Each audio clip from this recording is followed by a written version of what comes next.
Hola, ¿qué tal? Aquí estamos otra vez. A un mes de iniciado el conflicto diplomático entre Ecuador y México, a causa de la invasión del gobierno de Daniel Noboa a la Embajada Azteca en Quito, para secuestrar, y utilizo bien el término, porque previamente ya se le había otorgado el asilo político a Jorge Glass.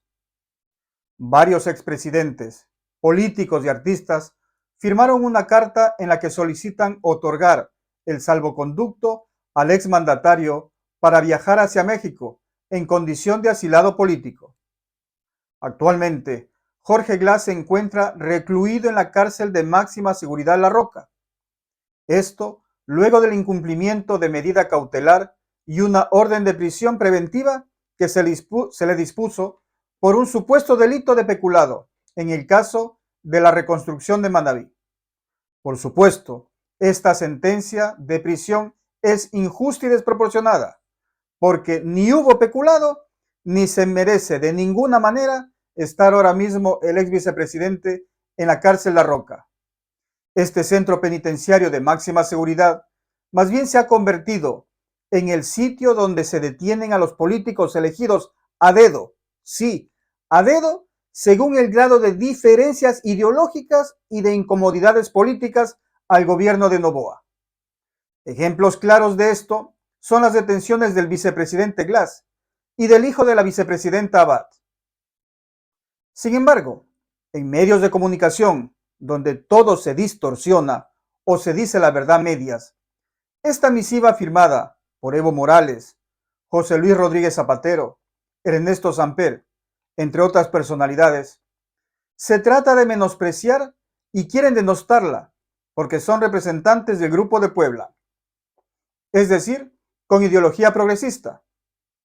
Pero analicemos, pues, quién es este angelito llamado Ricardo Noboa Bejarano, quien menosprecia a los firmantes de aquella carta. Este Noboa es abogado de los hermanos Roberto y William Isaías en una millonaria demanda contra el Estado ecuatoriano y fue nominado como representante de Ecuador ante el Centro Internacional de Arreglo de Diferencias Relativas a Inversiones, CIADI, por el peor presidente de la democracia contemporánea de nuestro país, el incompetente Guillermo Lasso. Hagamos memorias, ecuatoriano, que gracias a la magistral defensa de Ricardo Noboa y tráfico de influencias y presiones a jueces y fiscales por parte de la deslenguada María Josefa Coronel, a los gángster William y Roberto Isaías, en estos días, sí, justamente se les está entregando los bienes que fueron incautados en el gobierno del presidente Correa. Recuerden cuántos compatriotas salimos del país a causa de esos atracos al Estado. Y quienes pagaron los platos rotos fueron los cuentorristas. Hubieron hasta suicidios, pero de esto ya nadie habla. Y estos mafiosos de corbata son quienes ahora mandan en Ecuador.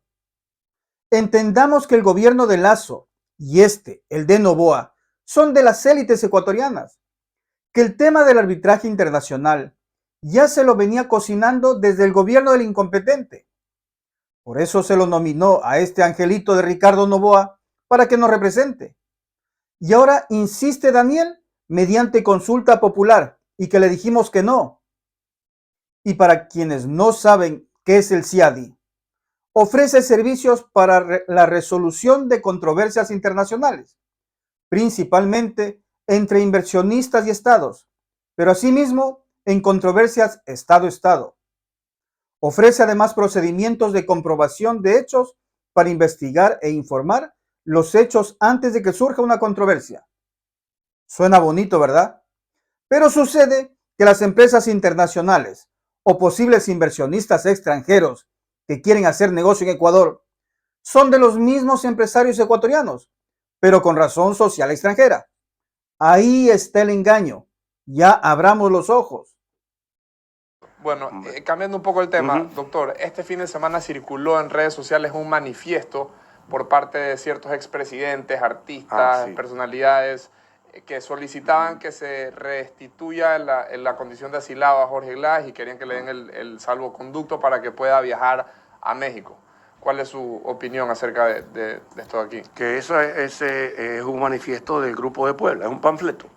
Es un panfleto de Silvia Rodríguez y su gallada. Y es básicamente... Que canta el grupo bien. Canta muy bien, sí, pero ya me enteré el otro día que el unicornio azul no es de él, sino de Pablo Milanés. Claro, de Alguien Pablito dijo, Milanés. claro, yo se lo atribuía a Silvia Rodríguez. En todo caso, pienso yo que ese es un panfleto del Grupo de Puebla, repito, de todos estos que se identifican con el socialismo del siglo XXI y por tanto con uno de los abanderados que es Jorge Glass. O sea, Glass hoy tiene más apoyo del Grupo de Puebla que de su propia organización interna, porque más bien internamente están mostrando distancia con Glass. Porque internamente ya hay gente que se avergüenza, pues.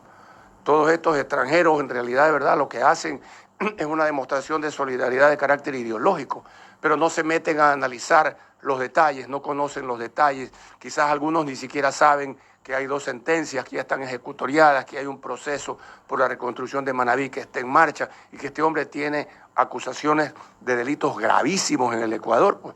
Tanto que yo veo que la comunidad internacional ya está poco a poco bajándole la temperatura a este tema.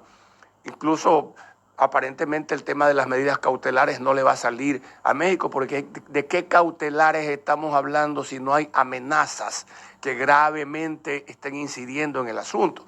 Entonces yo creo, Rodrigo, que realmente el argumento mexicano poco a poco se está deteriorando. No ha sido un argumento lleno de prestigio, porque el único argumento es la inviolabilidad. Y frente a esa inviolabilidad, el Ecuador ha defendido muy bien las otras tesis, ¿no? Que no se puede asilar a un delincuente. Comunicacionalmente, creo que Ecuador Sí, lo ha manejado muy bien. sacó una ventaja. Así es. Jurídicamente lo veremos, pero veremos. comunicacionalmente a mí me parece que pudo el Ecuador explicar que ese asilo no debe haber sido dado, y es más, ha puesto sobre la mesa la discusión de reformas al asilo, que es la otra importante. ¿Y qué se pudiera considerar una victoria en este caso, por ejemplo? Porque a nosotros muy probablemente sí nos vayan a sancionar. Y por ejemplo, una victoria pudiera ser que también sancionen a México por haber otorgado un asilo. Por supuesto, digamos, porque ahí esa es un poco la línea. Yo no creo que a México lo vayan a sancionar, ni tampoco a Ecuador, acuérdense. O sea, alguna vez aquí dijimos que la condena al ingreso de la fuerza pública ecuatoriana a la Embajada de México terminó siendo más literal que política. Es decir, por supuesto tenían que expresarlo, tenían que escribirlo, tenían que notificar los países que estaban en desacuerdo con eso, pero jamás hubo una sensación de que verdaderamente el mundo entero deploró con contundencia, como sí cuando han habido otro tipo de actos que realmente han sido atroces, pues, por ejemplo, lo que pasa en Venezuela. Lo que pasa en Venezuela, o sea, hay constantemente golpes a la democracia por parte de Maduro. Y ahí sí ha habido hasta movilización de países. Lo que pasa es que ya no se toma la decisión de ingresar sobre la frontera venezolana ya para poner punto final a esto.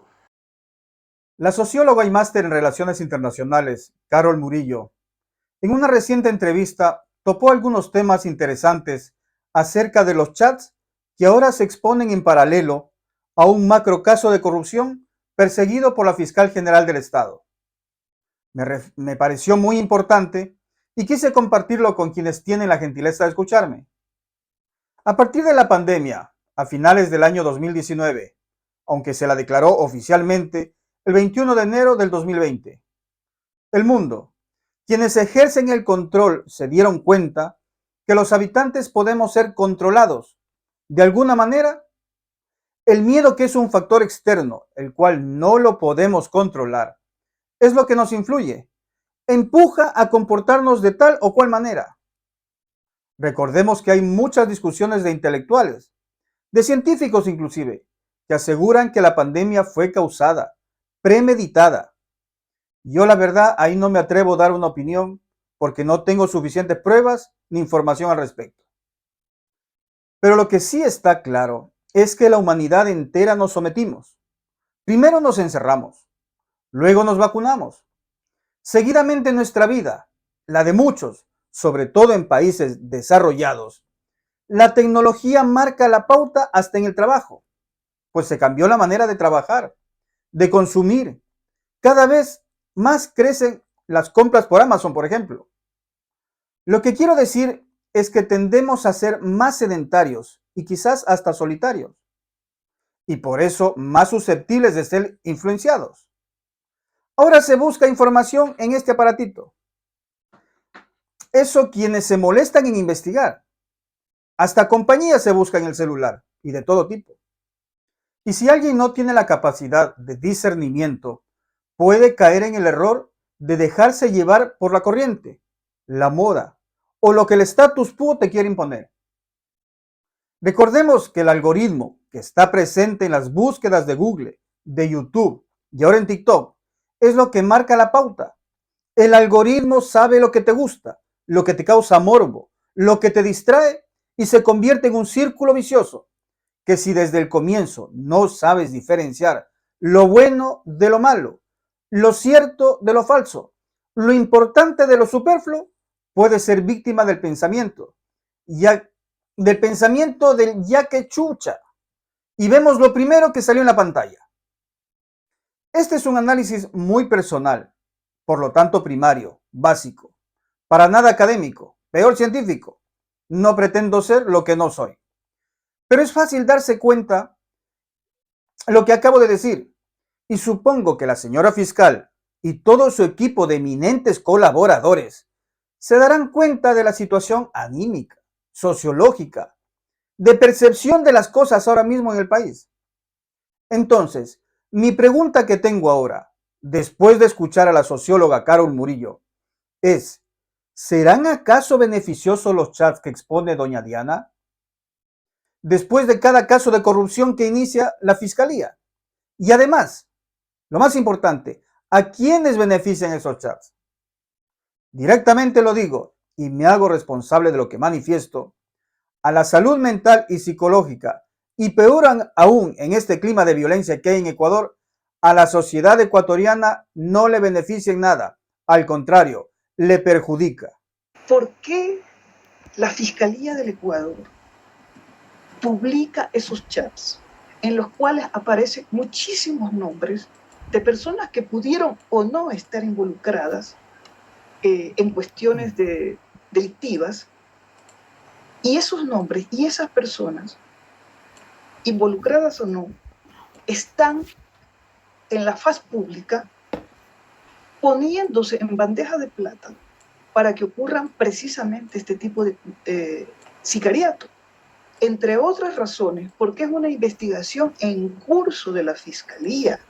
Entonces tú expones a las personas, te repito, no me interesa si están involucradas o no, son seres humanos, son ciudadanos y ciudadanas que merecen el debido proceso.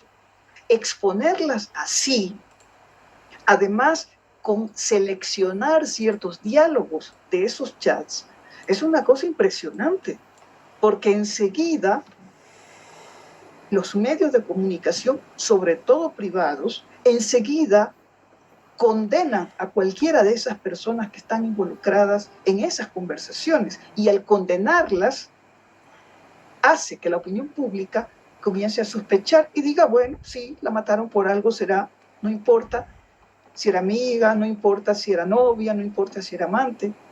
Nada de eso debería condenar a una persona.